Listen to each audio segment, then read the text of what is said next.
1988 metų lapkričio mėnesį paaiškėjo takoskyra tarp Lietuvos komunistų partijos ir Sąjūdžio.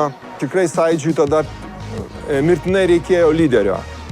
Ir atsimenu aš tą susirinkimą, kur išsiskyrė labai stipriai Vytauto Petkevičiaus pozicija ir Vytauto Landsbergio pozicija. Ir būtent tada Petkevičius trenkė durimis ir paliko iš esmės Sąjūdžio tarybą. Iš esmės jis atstovavo LKP interesus. Kažkaip stūmė į tą vietą, kad mes būtume vos ne filialas Lietuvos komunistų partijos ir tas Sąjūdis būtų toks naminis.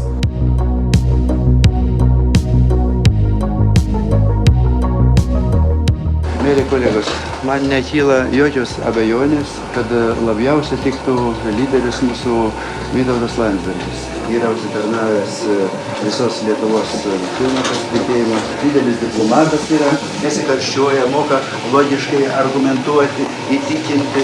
Profesorius Landsbergis ir Ozolas. Gerai. Aš tik tai dvi kandidatūras šitas ir matau. Ir abidvi nesūrė. Landsbergis ir Ozolas. Landsbergis ir Ozolas.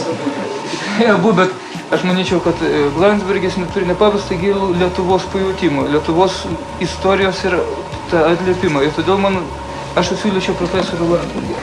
Man atrodo, kad kiekvienas turėtų išreiškęs pasitikėjimą vis dėlto atiduoti kažkokią dalim ir save, tam tikrą prasme aukotis. Būt pasiruošus, nelabai jau visada prieštarauti ir oponuoti. Ir vis dėlto vykdyti tos nurodymus. Ta prasme, aš pasitikiu ir tikrai vykdysiu. Ozolui pakankamai didelė našta suformuoti, suplazmuoti laikraštį. Tai oficiozo redaktorius, tai nei kiek nemažiau negu pirmininkas. Atiduosiu savo balsą už Landsbergį.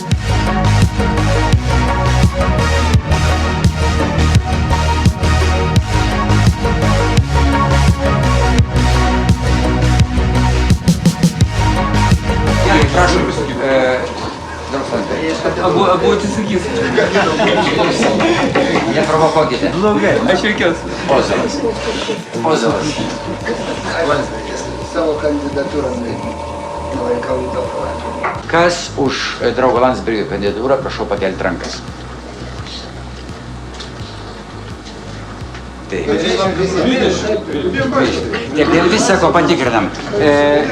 Prieš patikrinimui. Susilaikiusių nėra. Gerbiamas profesoriau, pareigas turiu Jūs painformuoti, kad buvo nubalsuota vienbalsiai už Jūsų išrinkimą.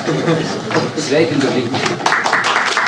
Pradėjo lyti, vadinasi, Landsbergis kaltas, nes į jį buvo nukreipta milžiniškos jėgos, neįtikėtinos jėgos. Tai Landsbergis buvo centre visos tos jėgos, centro komiteto propagandos skyriaus.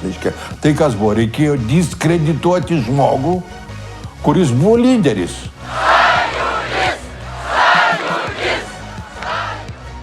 Tai yra nesąmonė, joks nebuvo priešas, mes buvom bendražygiai, bendradarbiai Sąjūdyje.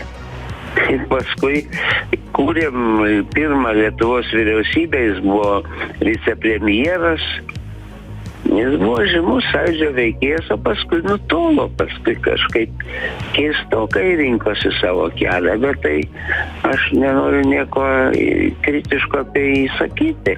O dabar, kad ima jo vardą, spekuliuoja, tai yra nedoras elgesys. Aš manau, kad jis pats tai jiems pasakytų stiprų žodį ir pasiųstų juos ten, kur reikia. Kad jūs į savo tą triukšmo taršą kišat mano vardą, susimildami nekiškit.